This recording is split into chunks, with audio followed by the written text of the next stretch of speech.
Hello, my name is Mary. On the internet, I go by Miss Emma MM. That's how you say that. Emma Moon or some variation of Emma something.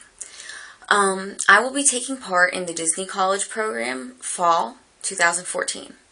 This is just like my little introduction video to tell you what it's about and why I signed up for it. The Disney College program is ostensibly an internship, a paid internship with Disney program, with the Disney company. You can either be placed in Walt Disney World in Orlando, Florida, or Disneyland in Anaheim, California. They take a lot less people in California, I understand. It's a smaller park. Really what you will be doing is working a regular job within the parks or within the resorts in the parks. And you're paid like minimum wage, or I've heard certain roles you get a little bit more, like $1, I heard, if you're in Magic Kingdom. Basically, I signed up by accident. No, not really by accident, but I was researching what to do on a Disney vacation because I haven't been on one since I was a teenager, and it happened to be the same week that the applications came out for the Disney College program for Fall and Fall Advantage. Well, I saw it and I'd heard of it once a couple years ago, and I was like, oh, sounds interesting. I might as well just put an application right in. So that's what I did. I put my application in and I made it through all those steps. I'll talk about that in another video. And I got accepted. And I was very excited, and I can't help telling people, and they always want to know, what is it? So this is more for like friends and family and not for other people doing the program, because obviously you know what it is. But like I'm saying, you work for the Disney company. There are a bunch of roles. You can be in merchandise, which is working in a store. You could be in food service, which would be like a sit-down restaurant, or you could be in a fast food type of situation. There are so many different things. You could be a maid at the hotel. You could be a concierge. That's more for people who are actually in a hospitality program at their college. And what I'm going to be doing is lifeguarding, which I did research before my interview. To actually be accepted, well, even to go up for the program, it says you're supposed to be in college. I now understand that while I am currently a full-time student, I'm going to take a leave of absence for this.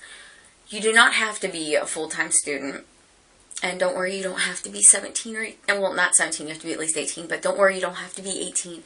What it is you have to have had at least one semester of whatever you're doing under your belt already, or you can do this all the way up to being in your last semester. So if you were graduating right after your current semester right now, you could have put in an application and gone up for the next thing. That's actually probably a really good idea for people who don't want to interrupt their program.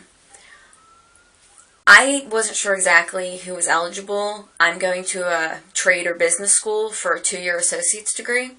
But actually, from what I understand, you can be taking an online course, any kind of college, and you can just be taking one class. This is what I understand. You know, don't quote me on it or whatever. But I've heard of people just going back to college and taking one class to do this because it's Disney. And reasons you might do it is it looks good on your resume. No matter what kind of job you have, it's going to be a conversation starter, because of course your employer is going to ask about whatever you put on your resume and where you've worked and everything. If you actually want to advance within the Disney company, for instance, somebody who is in animation and going to school for that, it would be a good way to get the networking to actually get up into being an, what do they call them? Innovator, I think. Because what you do is you would go through the Disney College program, and then after you complete one semester of the Disney College program, if you do a good job, you can apply for an internship, a professional internship. And a professional internship is more of a specific to actually what you're studying in your school and everything. And that could be really great for somebody who's actually trying to do something like that. If you're in, say, hospitality management at a business school, it seems more likely that they would accept this program as an actual internship. If you're going to a regular college or community college, university, whatever, and you have to take a variety of general courses, I've heard about people using this as an actual internship amount of credits for a sociology internship. I may or may not be able to get credit for mine. I'm doing early childhood education. I'm doing lifeguarding, which is technically, it's not daycare, which is usually what you do for that. But you are working with kids, so possibly I might be able to do something. I don't know yet. But they're considering it, so that's something. Because some people just been told outright, no way. But I think, even if they don't do that, it's completely worth it to me. People want to know, where are you going to be at? Some people thought, I guess, I was doing it like a distance thing. It just had something to do with the company, but I was going to be doing it in my hometown. No. You are moving to either Orlando or Anaheim, and it's called Living, Learning, and Earning, because you are working there. You can take their own courses. You can also take like seminars and stuff that aren't as difficult. And then, of course, the living thing is that they have dorms. You don't have to stay in the dorms, but I am actually excited to stay in the dorms because, like I said, I'm in a business school, so I don't have like a real college experience. But you don't have to. You can rent an apartment and stay off. But if you live in the dorms, they have company-provided transportation buses that will take you to work, and also local places, like you need to go to Walmart and get food or stuff to set up your apartment. And they have, like, from what I understand, great events and things like that going on. Whenever you sign up, it should be noted that you need to have money.